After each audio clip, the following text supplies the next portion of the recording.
आप बहुत दिनों से एक बात देखते होंगे कि बहुत सारे मुस्लिम नौजवान सुबह सुबह खादी का कुर्ता पजामा पहनते हैं, बड़ा सा मोबाइल हाथ में लेते हैं और वो किसी ना किसी नेता की तरफ अपनी बाइक का रुख घुमा देते हैं। कोई इस विधायक के दरबार में तो कोई उस विधायक के दरबार में, कोई उस सांसद के दरबार में, कोई इस एमएलसी के दरबार में। मुस्लिम नौजवान खास तौर से बैकवर्ड समाज का, चाहे वो गाड़ा हो, तेली हो, नाई हो, धोबी हो, इस तरह के जितने भी जो बैकवर्ड समाज है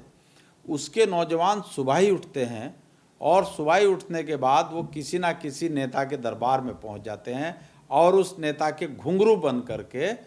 काम करना शुरू कर देते हैं। ऐसे मुस्लिम नौजवानों से मैं पत्रकार इंतखाब आज़ाद दरख्वास्त करता हूं, अपील करता हूं या एक बड़ा भाई होने के नाते उनको मशवरा देता हूं कि आप सुबह सुबह अपने काम धंधे छोड़कर, अपने घर परिवार को छोड़कर जो इन नेताओं के घरों पर, इन विधायकों और सांसदों के घुंघरू बनकर उनके साथ कार में बैठकर घूमते हैं या गपशप लड़ाते रहते हैं उनकी चौपाल में बैठ कर के, इससे आपको कुछ भी मिलने वाला नहीं है। क्योंकि जितने भी नेता हैं सारे करोड़ोंपति हैं, अरबोंपति हैं, और जब ये चुनाव जीत जाते हैं उसके बाद ये भूखे हो जाते हैं, इनके पास कुछ नहीं रहता। कोई भी इनसे बात करो ये कहते हैं हमारे खर्चे भी चलने मुश्किल है। तो आपकी मदद तो ये क्या करेंगे? और अगर आप इस गलत फहमी में हो कि ये हमें जिलाध्यक्ष बनवा देंगे, नगर अध्यक्ष बनवा देंगे, प्रदेश में महासचिव, उपाध्यक्ष, सचिव, संगठन मंत्री, या आपको अपनी निधि का पैसा दे देंगे, कहीं और जगह एडजस्ट कर देंगे, या किसी बड़े ब्यूरोक्रेट से आपकी दोस्ती करवा देंगे, इस गलत फहमी में आप मत रहना। क्योंकि ऐसी गलती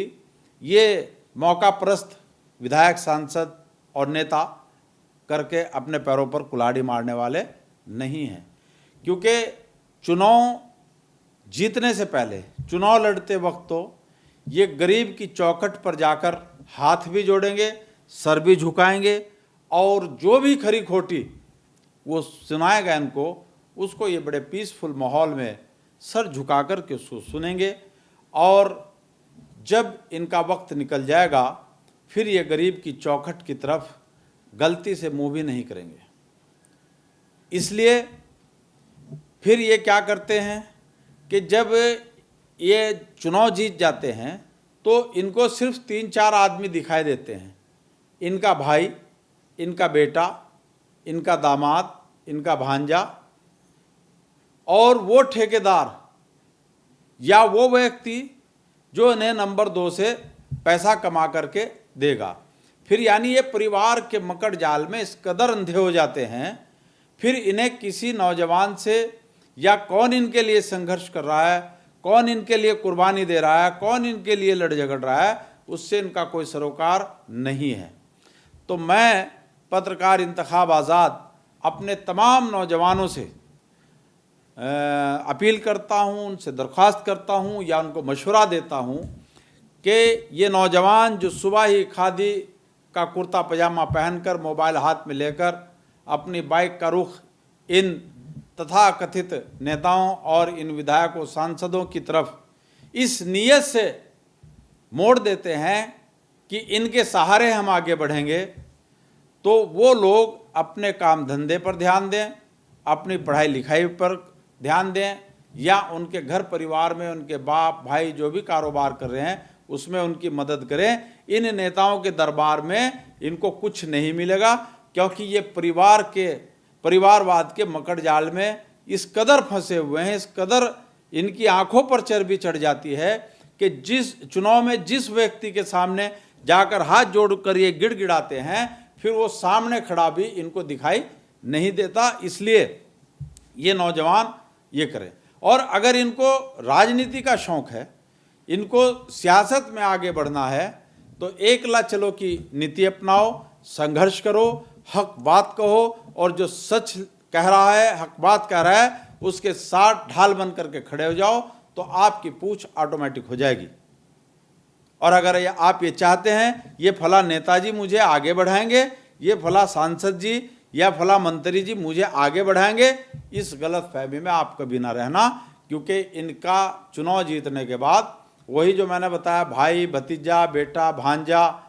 और वो ठेकेदार जो नंबर 2 में धन कमा करके देगा, उससे आगे का इनको दिखाई नहीं देता। इनकी आंखों पर चर्बी चढ़ जाती है, पट्टी बन जाती है। ये आप लोगों को तभी तक पूछते हैं जब तक चुनाव में इनका काम नहीं बनता, और चुनाव में काम बनने के बाद टाटा बाय बाय, आपसे इनका कोई सरोकार नहीं। इसलिए मैं आपसे अपील करता हूं और आपको मशवरा देता हूं कि आप अपने काम धंधों पर ध्यान दें, अपनी पढ़ाई पर ध्यान दें, अपने जो खेती बाड़ी या जो भी किसी के यहाँ कारोबार है उस पर ध्यान दें। इन नेताओं के चक्कर में मत पड़ें, क्योंकि ये किसी के नहीं हैं, ये तो सिर्फ अपने परिवारवाद तक हैं। साथियों, आपने मेरी बात को ध्यानपूर्वक सुना, उसके लिए आपका बहुत बहुत धन्यवाद। और साथ ही मैं आपसे ये भी दरख्वास्त करूंगा कि आप इस वीडियो को ज़्यादा से ज़्यादा शेयर करें,